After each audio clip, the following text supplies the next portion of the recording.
1,50,000 per month तक का stipend offer किया जा रहा है इंडस्ट्रियल ट्रेनिंग के अंदर। तो कौन सी है ये ऑर्गेनाइजेशन, कौन सा रोल प्रोवाइड करवाया जा रहा है, हम कैसे अप्लाई कर सकते हैं, एंड ये होती क्या है इंडस्ट्रियल ट्रेनिंग, क्या इसके एडवांटेज है, डिसएडवांटेज है, एलिजिबिलिटी क्राइटेरिया है, सभी पॉइंट सीखेंगे आज के इस सेशन में। तो जय जिनेंद्र दोस्तों, मैं हूं सीए रोहित चीपड़ एंड स्वागत है आपका हमारे आज के इस इंपॉर्टेंट सेशन में, जहां पर बात करने वाले हैं इंडस्ट्रियल ट्रेनिंग के इनसाइट्स को लेकर एंड डिटेल में डिस्कस करेंगे। इंडस्ट्रियल ट्रेनिंग क्या होती है, क्या इसका एलिजिबिलिटी क्राइटेरिया, कैसे अप्लाई कर सकते हैं, एंड कौन कौन सी ऑर्गेनाइजेशन कितना स्टाइपेंड कर रही है ऑफर। तो फटाफट से वीडियो को लाइक करते हैं एंड स्टार्ट करते हैं इस डिस्कशन को। सबसे पहले ये समझते हैं कि सर ये इंडस्ट्रियल ट्रेनिंग होती क्या है। तो सीए इंटरमीडिएट का एग्जाम क्लियर करने के बाद हमें 2 साल की प्रैक्टिकल ट्रेनिंग करनी होती है, जिसमें आपके पास 2 ऑप्शन होते हैं, या तो आप 2 साल तक आर्टिकलशिप करो या फिर आप 1 साल आर्टिकलशिप करो और 1 साल करो इंडस्ट्रियल ट्रेनिंग। तो इंडस्ट्रियल ट्रेनिंग आपको आर्टिकलशिप से छुटकारा दिलाकर इंडस्ट्री के साथ रिलेट करवाती है। तो कोई भी आर्टिकल असिस्टेंट अपनी सीए फर्म छोड़ सकता है 1 साल की आर्टिकलशिप कंप्लीट करने के बाद और ज्वाइन कर सकता है आपकी इंडस्ट्रियल ट्रेनिंग अप्रूव्ड ऑर्गेनाइजेशन के अंदर। तो आईसीएआई ने अप्रूव कर रखा है कि कौन कौन सी ऑर्गेनाइजेशन इंडस्ट्रियल ट्रेनिंग के लिए सीए आर्टिकल्स को हायर कर सकती है, और ये भी आपके क्वालिफाइड चार्टर्ड अकाउंटेंट के अंदर होती है। एलिजिबिलिटी क्राइटेरिया क्या रहता है सर, आपको मिनिमम 12 मंथ की आर्टिकलशिप कंप्लीट करनी पड़ेगी, मतलब first year of articleship complete करना पड़ेगा, देन नेक्स्ट ईयर से आप इंडस्ट्रियल ट्रेनिंग के लिए ज्वाइन कर सकते हो। कम से कम 9 मंथ के लिए इंडस्ट्रियल ट्रेनिंग करनी पड़ेगी और मैक्सिमम आप 12 मंथ के लिए कर सकते हो। कितना स्टाइपेंड और रोल ऑफर किया जाता है, आईसीआई ने प्रेस्क्राइब कर रखा है, मिनिमम स्टाइपेंड रहेगा 15,000 का, लेकिन सभी ऑर्गेनाइजेशन आपको बहुत ही हाई स्टाइपेंड पे कर रही है। कितना कितना पे कर रही है क्विकली समझते हैं। तो सबसे पहले सबसे हाईएस्ट आपको बॉस्टन कंसल्टिंग ग्रुप यानी हमारा बीसीजी हाईएस्ट स्टाइपेंड पे कर रहा है।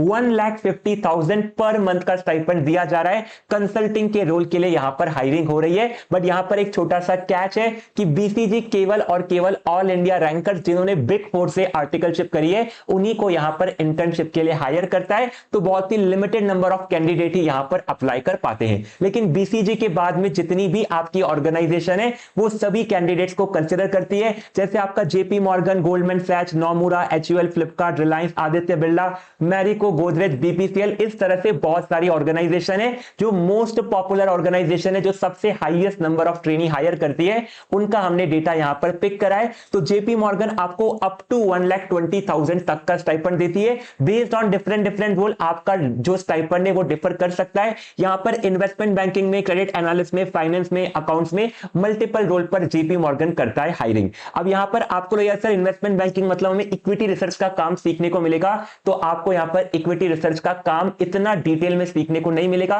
क्योंकि यहां पर आप एक ट्रेनी हो और ट्रेनी से जनरली जो रूटीन वर्क होता है, जो आपका प्रेजेंटेशन का पार्ट होता है, जो आपका चेकिंग का पार्ट रहता है, ये वाला पार्ट आपको एज ए ट्रेनी दिया जाता है, लेकिन धीरे धीरे आप इस रोल में आगे बढ़ सकते हो। तो जनरली यहां पर क्रेडिट, फाइनेंस एंड अकाउंट्स के रोल में मेजर हायरिंग होती है। इंडस्ट्रियल ट्रेनिंग का एक छोटा सा नुकसान यही है कि आप एकदम लोवेस्ट लेवल पर ज्वाइन करते हो, आप एज ए ट्रेनी ज्वाइन करते हो, तो आपको जनरली जो रूटीन वर्क होता है, जो टाइम कंज्यूमिंग वाला काम होता है, वो काम आपको दिया जाता है। जो क्रिटिकल काम होता है उस काम से आपको थोड़ा दूर रखा जाता है। जब तक आपको एक्सपीरियंस नहीं मिल जाता तब तक आपको इंपॉर्टेंट काम नहीं मिलने वाला है। गोल्डमैन सैच भी यहां पर क्रेडिट एनालिस्ट, फाइनेंस और अकाउंट्स के रोल के लिए हायर करती है। जनरली यहां पर अकाउंटिंग के लिए रोल के लिए हायर किया जाता है, जहां पर आपको ईआरपी सिस्टम को ऑपरेट करना रहता है। गोल्डमैन सैच आपको अप टू 75,000 का स्टाइपेंड ऑफर करती है। तो ये जो स्टाइपेंड की रेंज है ये आपकी मैक्सिमम साइड पर हमने लिए कि जो सबसे बेस्ट रोल होगा गोल्डमैन सैच का, वहां पर आपको कितना स्टाइपेंड मिल रहा है। इससे कम स्टाइपेंड भी हो सकता है based on the role, but generally आपको इतना स्टाइपेंड ऑफर किया जाता है। देन नोमुरा आपको 50,000 flat stipend per month offer करती है। क्रेडिट एनालिस्ट, फाइनेंस, अकाउंट्स, यही सब रोल यहां पर भी रहते हैं। देन आते हैं आपकी कुछ एक्चुअल इंडस्ट्री जैसे एचयूएल जो कि 50,000 का स्टाइपेंड ऑफर कर रही है। फ्लिपकार्ट आपको 40,000 का स्टाइपेंड ऑफर करती है। बिजनेस फाइनेंस का रोल होता है जहां पर आपको एमआईएस रिपोर्टिंग करनी होती है, रिकंसिलेशन करने होते हैं, कंप्लायंसेस चेक करने होते हैं। रिलायंस आपको 35,000 का फाइनेंस एंड अकाउंट्स के रोल पर। आदित्य बिरला ग्रुप के अंदर बहुत सारी कंपनी आती है, आपकी हिंडाल्को आती है, आपकी आदित्य बिरला सीमेंट्स आती है, आपका पेंटालून आता है, तो बहुत सारी company companies Aditya Birla group के अंदर आ जाती है, जो कि 30,000 पर मंथ का स्टाइपेंड ऑफर कर रही है। फाइनेंशियल प्लानिंग एंड एनालिसिस के रोल के लिए हायरिंग यहां पर चलती है। एंड पीएसयू के अंदर बीपीसीएल, आईयूसीएल आपकी हायरिंग करती है। इनका स्टाइपेंड थोड़ा सा लोअर एंड पर रहता है, लेकिन अप टू 25,000 तक स्टाइपेंड आपको मिल सकता है। यहां पर आपको finance, account, tax, internal audit किसी भी रोल के लिए हायर किया जा सकता है। तो ये डिफरेंट ऑर्गेनाइजेशन है, डिफरेंट स्टाइपेंड और आपके रोल रहते हैं। अब सर इंडस्ट्रियल ट्रेनिंग के एडवांटेजेस क्या है, तो इनको क्विकली समझ लेते हैं। सबसे बेस्ट बात है कि इंडस्ट्रियल ट्रेनिंग के थ्रू आपको कॉर्पोरेट एक्सपोजर मिलता है। तो अगर आपने अभी तक अपनी आर्टिकलशिप स्मॉल साइज या मिड साइज फर्म से करी थी, आपको कॉर्पोरेट का एक्सपोजर चाहिए, तो बेस्ट है आपके लिए इंडस्ट्रियल ट्रेनिंग के लिए ऑप्ट करना। दूसरा, आपका रिज्यूम स्ट्रांग हो जाता है। आपकी रिज्यूम के अंदर अगर कोई इंडस्ट्री का नाम आ जाएगा, तो जो भी आपका इंटरव्यू लेगा उसको पता रहेगा कि आपको कॉर्पोरेट एनवायरनमेंट के बारे में पता है कि किस तरह से कॉर्पोरेट वर्क करते हैं, एंड आपके रिज्यूम के ऊपर एक अच्छा इंपैक्ट देखने को मिलता है। और सबसे इंपॉर्टेंट बात, आपको इंडस्ट्रियल ट्रेनिंग के थ्रू प्लेसमेंट अपॉर्चुनिटी भी मिल जाती है, जिसको हम लोग प्री प्लेसमेंट अपॉर्चुनिटी बोलते हैं। तो आप सीए नहीं बनोगे उससे पहले आपको ऑफर मिल जाएगा कि अगर आपने सीए क्लियर कर लिया तो आप हमारी ही ऑर्गेनाइजेशन ज्वाइन कर सकते हो इतने अमाउंट की सैलरी के ऊपर। तो ये 3 एडवांटेज है। अब सर डिसएडवांटेज क्या होता है? सबसे बड़ा डिसएडवांटेज ये होता है कि इंडस्ट्रियल ट्रेनिंग के अंदर काम थोड़ा सा ज्यादा रहता है, तो आपको हो सकता है कि अपनी सीए फाइनल की प्रिपरेशन में इतना टाइम नहीं देने को मिले। तो डिपेंड करता है ऑर्गेनाइजेशन टू ऑर्गेनाइजेशन। कुछ ऑर्गेनाइजेशन के अंदर काम बहुत ही रूटीन रहता है, तो वहां पर आपको टाइम मिल जाएगा, लेकिन कुछ ऑर्गेनाइजेशन के अंदर डिमांडिंग काम रहता है, तो वहां पर आपको थोड़ा सा कम टाइम मिलता है। एंड जनरली आप जब इंडस्ट्रियल ट्रेनिंग ज्वाइन करते हो, तो आपकी जो ऑर्गेनाइजेशन होती है वो आपको रिक्वेस्ट करती है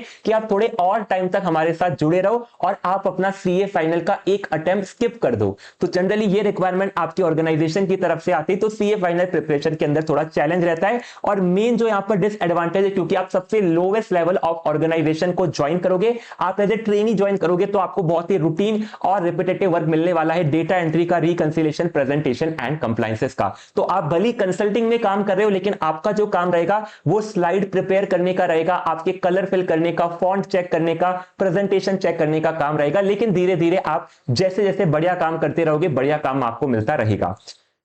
अब सर इंडस्ट्रियल ट्रेनिंग के लिए अप्लाई कैसे करना है? मल्टीपल तरीके हैं। लिंक्डइन के ऊपर आपको बहुत सारी इंडस्ट्रियल ट्रेनिंग की वैकेंसीज मिलती रहेगी, तो आप लिंक्डइन पे जाके सिंपली सर्च करिए सीए इंडस्ट्रियल ट्रेनिंग, बहुत सारी वैकेंसीज आपको मिल जाएगी, अप्लाई कर सकते हो। रेफरल के थ्रू जा सकते हो। आईसीआई का खुद का आर्टिकलशिप और इंडस्ट्रियल ट्रेनिंग का पोर्टल है, जहां पर सारी वैकेंसीज अवेलेबल होती है, वहां से आप अप्लाई कर सकते हो। और टेलीग्राम और व्हाट्सएप ग्रुप के ऊपर भी बहुत सारी वैकेंसीज चलती रहती है। तो ये सभी तरीके आप फॉलो कर सकते हो, इंडस्ट्रियल ट्रेनिंग ज्वाइन कर सकते हो। क्या सर इंडस्ट्रियल ट्रेनिंग ज्वाइन करनी चाहिए या नहीं करनी चाहिए? अगर मैं शॉर्ट में समरी में बोलूं, तो आपको इंडस्ट्रियल ट्रेनिंग जरूर ज्वाइन करनी चाहिए, क्योंकि इससे आपको जो एक्सपोजर मिलेगा, ये सीए क्लियर करने के बाद आपको बहुत हेल्प देगा। जब आप अपनी फर्स्ट जॉब के अंदर अप्लाई करोगे एंड आपके सीवी के अंदर इंडस्ट्रियल ट्रेनिंग लिखा हुआ होगा, तो उससे आपको एक एडेड एडवांटेज मिलने वाला है। तो आप भी सोचिए कि आपके लिए क्या बेस्ट रहेगा। अगर आपको इस तरह के सेशन पसंद आते हैं, तो कमेंट सेक्शन के अंदर एक रेड हार्ट ड्रॉप कर देना, ताकि इस तरह के और सेशन हम लोग लेकर आते रहेंगे। आज के सेशन में इतना ही, मिलते हैं आप सभी से नेक्स्ट सेशन के अंदर।